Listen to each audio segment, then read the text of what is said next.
My husband looked at my 16-year-old daughter and said, "You need to find somewhere else to live because this is my house now." I married my husband 2 years ago after dating him for 3 years. He knew from the beginning that I had a daughter from my first marriage. Her name is Lily, and she was 13 when we started dating and 14 when he proposed. He always said he loved her like his own. He said he couldn't wait to be a real family. He said all the right things, and I believed every word because I wanted to believe them. My first husband left when Lily was 4 years old, and I'd been raising her alone ever since. The idea of having a partner who wanted to be part of our little family felt like a dream come true. We got married in a small ceremony at a vineyard, and Lily was my maid of honor. She gave a toast about how happy she was that her mom finally found someone who made her smile again. My husband cried during her speech. I thought those tears were real. After the wedding, my husband moved into the house I'd owned for 12 years. It was the house where I'd raised Lily, and the house my grandmother had left me when she passed away. My husband didn't contribute to the mortgage because there was no mortgage. He didn't pay property taxes because I handled those. He paid for groceries sometimes and covered the cable bill and acted like that made us equal partners in the household. I didn't mind because I loved him and I thought we were building a life together. The problem started small. He'd complain that Lily was too loud when she had friends over. He'd say she took too long in the bathroom in the mornings. He'd mention that teenagers ate too much food and that the grocery bill had gone up since he moved in. I reminded him that Lily had lived here her whole life and that she wasn't going anywhere. He'd nod and say he understood, and then bring it up again a week later. When Lily turned 15, he started pushing harder. He said she was old enough to get a job and pay for her own things. I said she was a sophomore in high school and her job was to focus on her grades. He said I was coddling her and that she needed to learn responsibility. I said she was responsible and that he needed to back off. He didn't back off. He started making comments directly to Lily. He'd ask her when she was planning to move out. He'd tell her that most kids her age were already thinking about their futures. He'd mention that his parents kicked him out at 17, and it was the best thing that ever happened to him. Lily started spending more time in her room. She stopped coming downstairs for family dinners. She stopped talking to me about her day because she didn't want to run into him in the kitchen. I watched my bright, happy daughter turn quiet and anxious, and I blamed myself for not seeing it sooner. Last month, everything came to a breaking point. Lily was in the living room doing homework when my husband came home from work. He walked in and saw her sitting on the couch, and something in his face changed. He told her to go to her room because he wanted to watch TV. Lily said she was almost done with her assignment and asked for 10 more minutes. He said this was his house and he didn't need to negotiate with a child. Lily looked at me standing in the doorway. I told my husband that Lily could finish her homework and that he could watch TV in the bedroom. He turned to me and said he was tired of tiptoeing around a kid who wasn't even his. He said he'd been patient for 2 years, and he was done pretending. He looked at Lily and told her she needed to find somewhere else to live, because this was his house now. Lily's face crumpled. She grabbed her books and ran upstairs, and I heard her door slam. I stood there looking at the man I'd married and realized I didn't recognize him anymore. I asked him what made him think this was his house. He said we were married, so everything that was mine was his too. I asked him if he'd read the prenup he signed before our wedding. His face changed. I reminded him that my grandmother's house was protected as separate property, and that he had no legal claim to it whatsoever. He said prenups could be challenged. I said he was welcome to try, but that he should probably talk to a lawyer first because he might be surprised by what he'd agreed to. I told him he had 30 days to find somewhere else to live. He laughed and said I couldn't kick him out of his own home. I told him again that it wasn't his home and that it never had been. He said I was bluffing and that I'd never choose a teenager over my husband. I told him that teenager was my daughter, and that I would choose her over anyone in the world, including him. He didn't believe me. He thought I'd calm down and change my mind. He thought I'd realize I needed him. He went to bed that night like nothing had happened. I slept in Lily's room on an air mattress because I wanted her to know I was on her side. The next morning, I called a locksmith and had all the locks changed while my husband was at work. The locksmith finished at 2 in the afternoon and handed me 3 new keys. I paid him in cash and watched him drive away. My phone started ringing before I even got back inside. My husband's name flashed on the screen. I let it go to voicemail. He called again. I declined it. He called a 3rd time and I turned the sound off completely. By 4 o'clock, he'd called me 37 times. I knew because I checked the call log while sitting at the kitchen table with my laptop open. Each voicemail was longer and angrier than the last one. The first few were confused, asking why the key wasn't working and telling me to call him back. Then they shifted to demanding I stop playing games and let him into his house. By message 20, he was yelling that I couldn't lock him out of his own home and he'd call the police if I didn't open the door immediately. I saved every single message. I opened a new folder on my computer and labeled it Documentation. I backed up the voicemails to 3 different locations. Then I texted him 1 sentence telling him he could collect his work clothes from the porch, but he wasn't coming inside. He called again. I didn't answer. Lily came downstairs around 5 and asked if everything was okay. I told her the locks were changed and her stepfather knew it. She nodded slowly and went back upstairs without saying anything else. At 7, I heard a car door slam in the driveway. Heavy footsteps crossed the porch. Then the pounding started. My husband's fist hit the door so hard the frame shook. He was yelling my name and demanding I let him in. He said I was being crazy and unreasonable and he just wanted to talk. The pounding got louder. He kicked the door twice. I heard him swearing and then his voice got closer to the door like he was pressing his face against it. He said I couldn't do this to him and he lived here and I was going to regret making him look like a fool. Lily appeared in my bedroom doorway. Her face was pale and her hands were shaking. I pulled her inside and closed the door. We sat on my bed listening to him rage on the front porch. He pounded and yelled for 20 minutes straight. Then everything went quiet. I heard his car start and the sound of gravel crunching as he backed out of the driveway too fast. Lily stayed frozen on the edge of my bed for a long time after the sound of his car faded. Then she looked at me with tears in her eyes and asked if I really meant what I said about choosing her over anyone. Her voice cracked on the last word. I pulled her into a hug and felt her whole body shaking against mine. I told her she'd been my priority since the day she was born, and I was sorry it took me this long to prove it. She started crying then, not the quiet tears she'd been holding back for months, but real sobbing that shook her shoulders. I held her and let her cry and told her I should have seen it sooner. She cried for what felt like hours but was probably only 15 minutes. When she finally pulled back, her face was blotchy and her eyes were red, but she looked lighter somehow. We stayed up until past midnight talking. She told me about all the small things I hadn't noticed. How he'd sigh dramatically whenever she spoke at dinner. How he'd forget to save her leftovers when I worked late, even though he always saved some for himself. How he'd turn the TV volume up when she was trying to study in the living room. How he'd make comments about her eating too much or taking too long in the bathroom or leaving her stuff around his house. Every story she shared made my chest hurt worse. I kept apologizing and she kept saying it wasn't my fault, but we both knew I should have protected her better. Over the next 3 days, my husband switched tactics completely. The angry calls stopped and the texts started. Long paragraphs about how he'd overreacted and he loved our family, and he was willing to go to counseling. He said Lily had misunderstood his intentions and he was just trying to teach her responsibility like any good parent would. He said he'd been stressed at work and took it out on us, but he was going to do better. He said we could work through this if I'd just give him a chance. Each message was carefully worded and reasonable sounding. I read them and recognized the pattern I'd been missing for 2 years. The way he was rewriting what happened. Making himself the victim of misunderstanding instead of the person who told a 16-year-old girl to leave her own home. Making his cruelty sound like tough love. Making my protection of my daughter sound like an overreaction. I responded once. I told him the 30-day notice stood and all further communication needed to be in writing through lawyers. He called immediately. I didn't answer. He sent 5 more texts that got progressively less reasonable. I saved all of them in my documentation folder. My friend Rachel had recommended a family law attorney named Victoria Morgan. I called her office on Monday morning and explained my situation to the receptionist. She squeezed me in for Thursday afternoon. Victoria's office was in a converted house downtown with hardwood floors and bookshelves covering every wall. She was maybe 50 with gray hair pulled back in a bun and sharp eyes that didn't miss anything. I sat across from her desk and handed her a copy of my prenup. She read through it carefully while I tried not to fidget. After 10 minutes, she looked up and told me my house was completely protected as separate property and my husband had no legal claim to it whatsoever. The relief that washed through me made my hands shake. She explained the separation and divorce process step by step. She warned me that my husband would likely escalate when he realized I was serious about ending the marriage.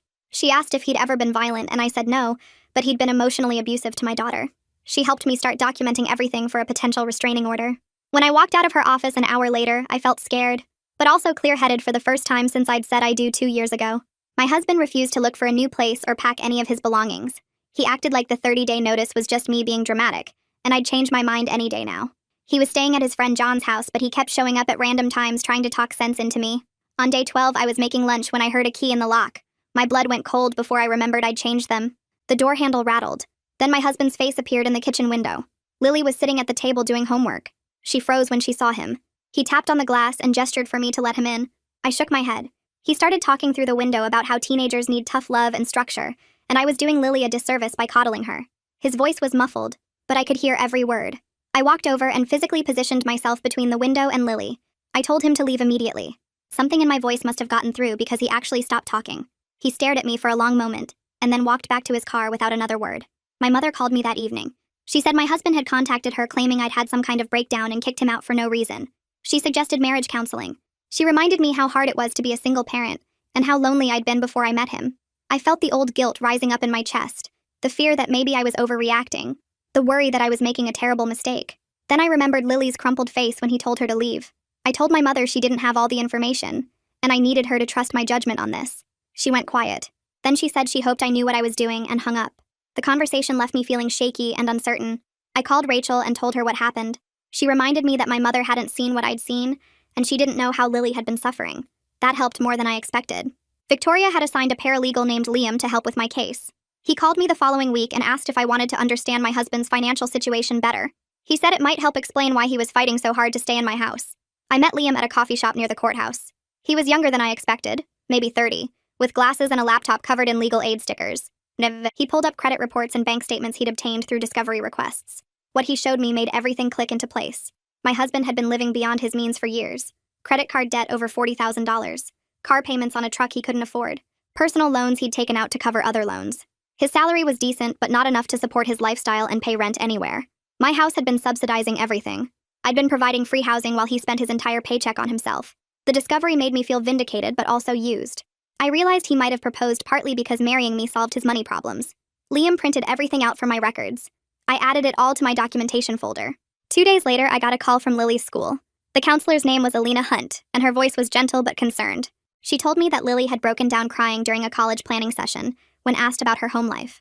Alina said she wished someone had reached out sooner because Lily had been showing signs of anxiety and depression all semester. My guilt crashed over me so hard I had to sit down. I'd been so focused on making my marriage work that I'd missed my own daughter falling apart right in front of me. Alina reassured me that recognizing the problem and taking action was what mattered now. She said Lily had mentioned that things were better at home recently, and she seemed relieved. That helped a little, but I still felt like I'd failed the one person who'd always depended on me. On day 31, I came home from work at 5:30. Lily had volleyball practice until 6, so the house should have been empty. But when I opened the door, I heard the TV on in the living room. My husband was sitting on the couch with his feet on my coffee table like he owned the place. My heart started racing. He looked up at me and said he still had a key, so technically he wasn't trespassing. I realized he must have made a copy before I changed the locks. He said I'd had my tantrum and now we needed to talk like adults about our marriage. His voice was calm, but his eyes were hard. I didn't say anything. I just turned around and walked back out to my car. I called Lily and told her to go to Rachel's house after practice.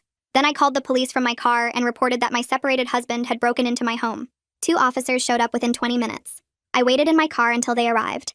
They went inside and I heard raised voices. My husband came out 10 minutes later with the officers behind him. He glared at me as he walked past my car. One of the officers came over and took my statement. She asked if I wanted to press charges. I said yes. She gave me a case number and told me to contact a lawyer about a restraining order. After they left, I sat in my driveway for another hour before I felt steady enough to go inside. The next morning, I called Victoria. She said she'd been expecting this. We filed for a restraining order that afternoon. The court hearing was scheduled for 5 days later. Victoria spent 3 hours preparing me for what to expect. I had to write down every threatening message, every boundary violation, every time Lily had felt unsafe in her own home. Putting it all in writing made the pattern impossible to deny. But I was scared the judge wouldn't take it seriously enough because my husband had never actually hit anyone. Victoria said emotional abuse and harassment were valid grounds for protection orders. She said judges were getting better at recognizing patterns of control and intimidation. I wanted to believe her, but my hands wouldn't stop shaking as I signed all the paperwork. The restraining order paperwork sat in my email inbox for 2 days before my husband found out about it.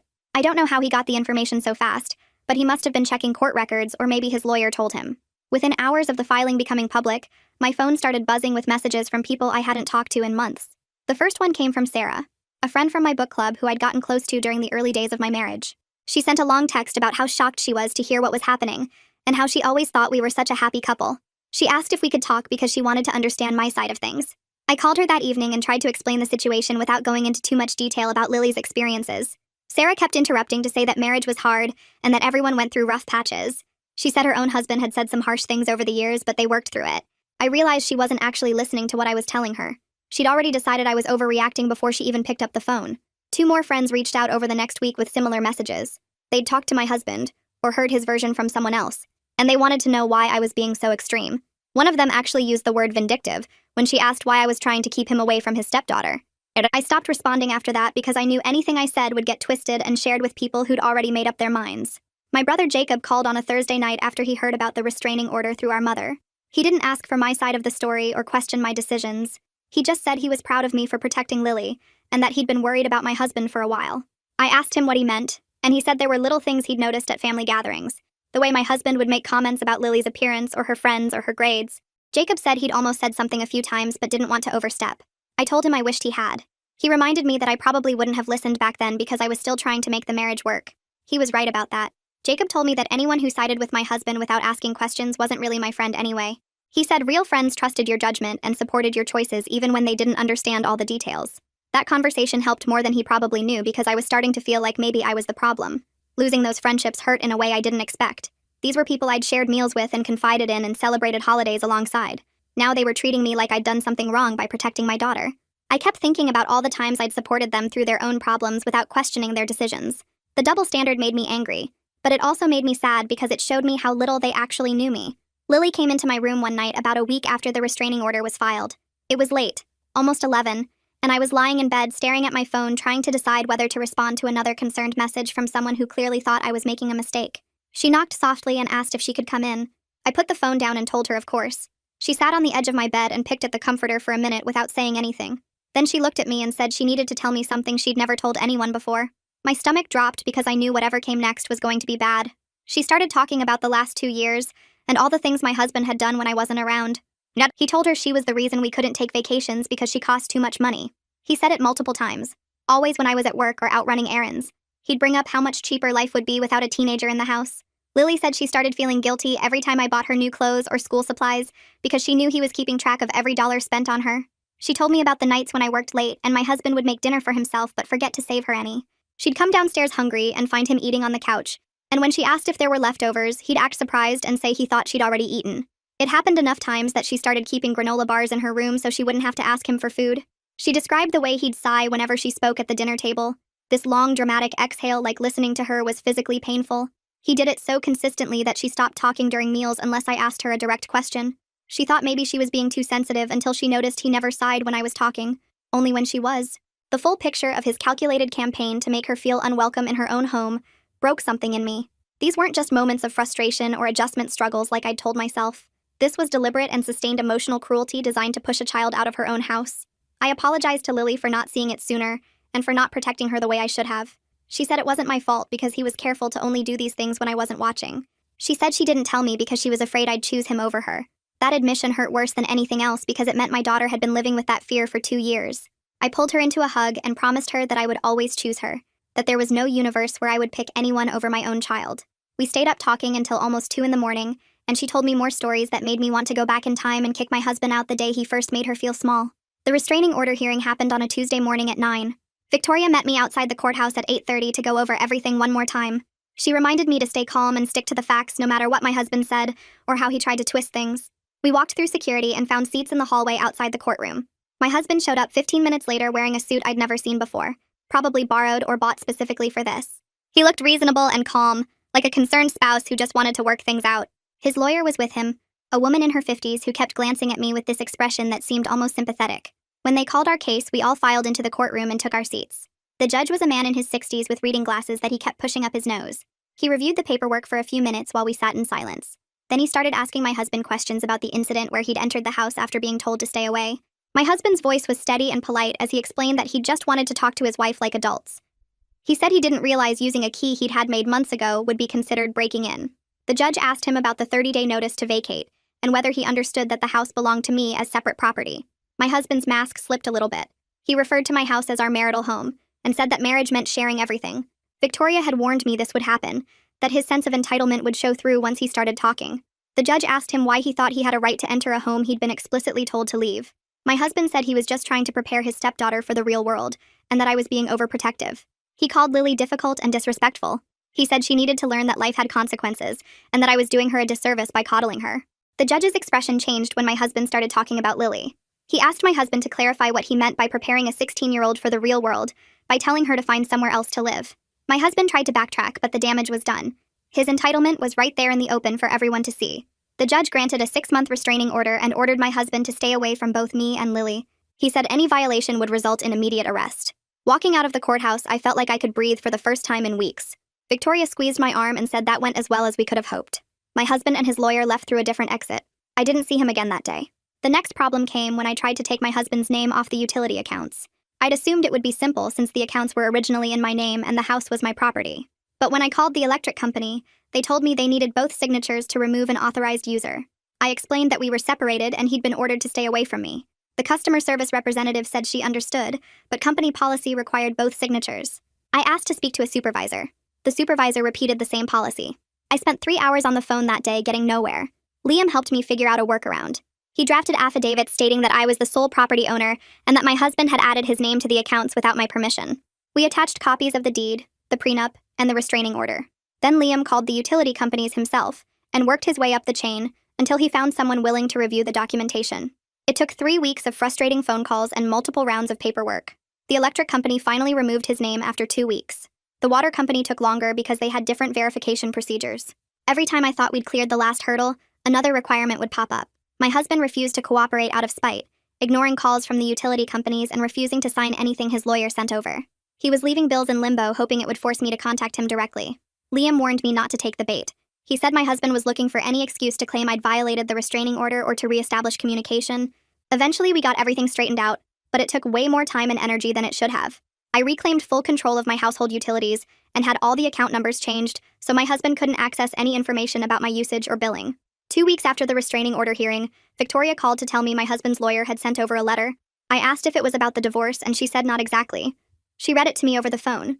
The letter proposed that we pause the divorce proceedings and try separation counseling instead. It was full of therapy language about communication breakdowns and blended family challenges. It talked about the importance of working through difficulties rather than giving up on a marriage. It suggested that with professional help, we could find better ways to address our different parenting styles. The letter completely ignored everything my husband had done to Lily. It reframed his emotional abuse as a parenting disagreement. It made the whole situation sound like a misunderstanding that could be fixed with better communication. Victoria said this was a common tactic to delay proceedings and maintain control. She'd seen it dozens of times in cases like mine. The goal was to make me feel guilty for not trying hard enough, and to buy my husband more time to figure out his next move. She asked if I wanted to consider the proposal. I told her absolutely not. I instructed her to proceed with the divorce filing immediately. She said she'd have the papers ready by the end of the week. True to her word, she served him the following week. I got a text from Victoria on a Wednesday afternoon saying the process server had delivered the papers to my husband at his work.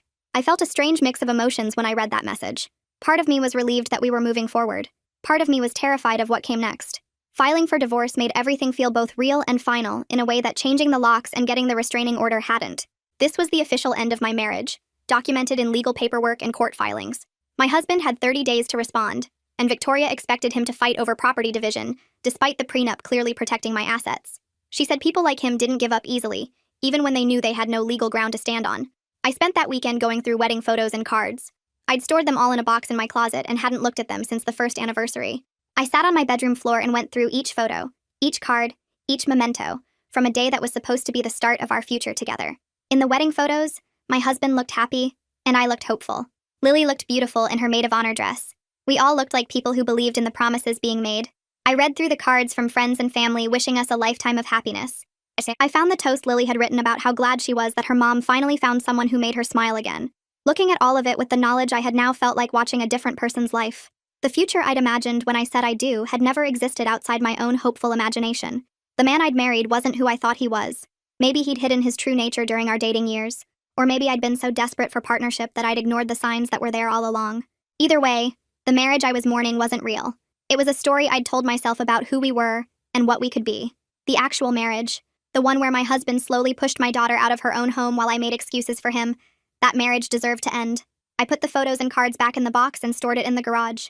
Maybe someday I'd be able to look at them without feeling this particular brand of sadness. For now, I needed to focus on moving forward. Something shifted in Lily over the next few weeks. She started smiling again, these small moments of lightness that reminded me of who she'd been before my husband moved in. She brought friends home after school without asking permission first, just walked in with 2 girls from her volleyball team and headed straight to the kitchen for snacks. She played music in her room loud enough that I could hear it downstairs, some pop song with a beat that made her door rattle. She sprawled on the living room couch doing homework with her books spread across the cushions and her feet up on the armrest. Little by little, she was reclaiming her space and her confidence. I watched her laugh at something on her phone one afternoon and realized I hadn't heard her laugh like that in months. The sound made my chest feel tight in a good way. We still had hard days where she'd go quiet and withdrawn, where I could tell she was thinking about everything that happened. But the good days were starting to outnumber the bad ones. She talked more at dinner, telling me stories about her teachers and her friends without that underlying anxiety that someone was going to tell her to be quiet. She asked if she could redecorate her room, and we spent a Saturday at the home improvement store picking out new paint colors and bedding. She chose a light blue for the walls and white furniture to replace the dark wood set she'd had since middle school. We painted together over a long weekend, covering drop cloths and taping off trim, and getting more paint on ourselves than on the walls. Lily put on a playlist and we sang along badly while we worked. It felt like we were painting over more than just old wall color. We were covering up the last 2 years and starting fresh. Watching her reclaim her space and confidence made every difficult conversation and lost friendship worth it.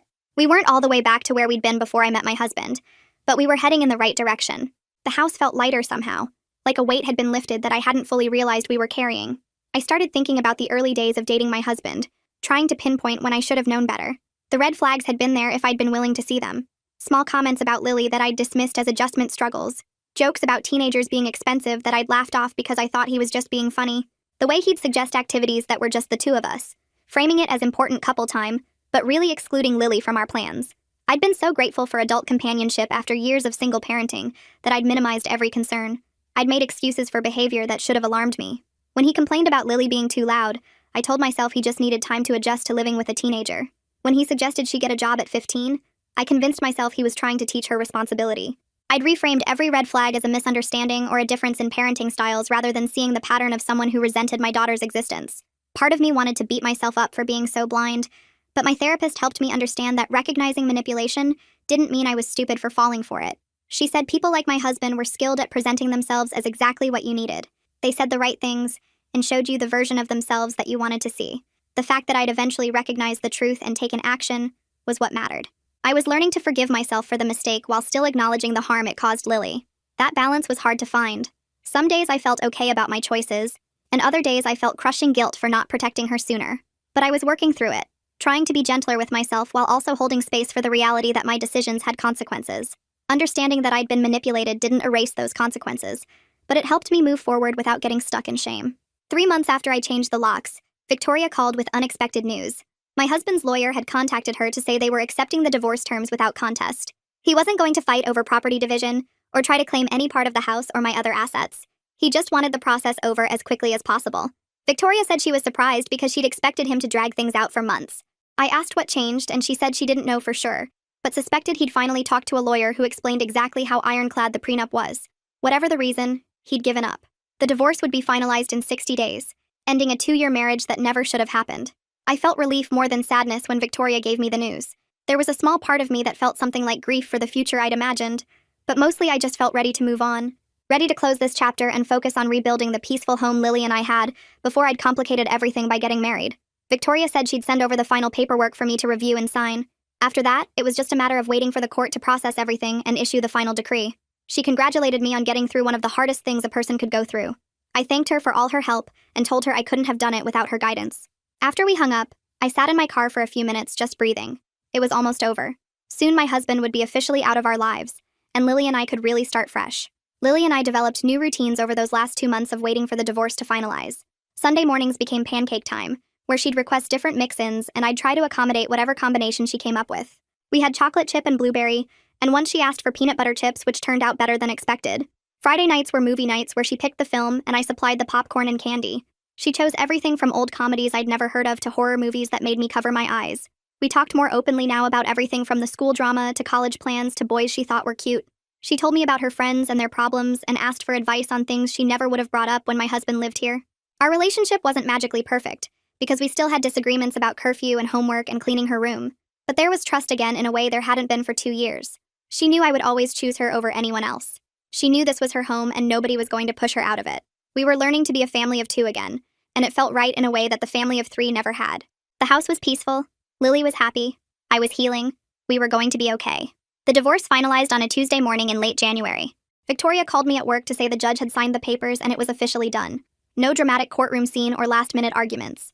Just signatures on legal documents that ended a 2-year marriage. I thanked her for everything she'd done to help me through the process. She said I'd done the hard part by standing up for myself and my daughter. After we hung up, I sat at my desk staring at my computer screen for a few minutes, processing the fact that I was no longer married. The relief I felt was bigger than any sadness. That night, I picked Lily up from the school and told her we were going out to celebrate. She asked what we were celebrating, and I said our fresh start. We went to her favorite Italian restaurant and ordered too much food and talked about redecorating the living room now that we could make it feel like ours again. Lily wanted to paint one wall a dark blue color and hang string lights across the ceiling. We talked about planning a summer trip together, maybe driving up the coast and staying in little beach towns. Just the 2 of us exploring and making new memories. Life wasn't perfect, and I was still stressed about money,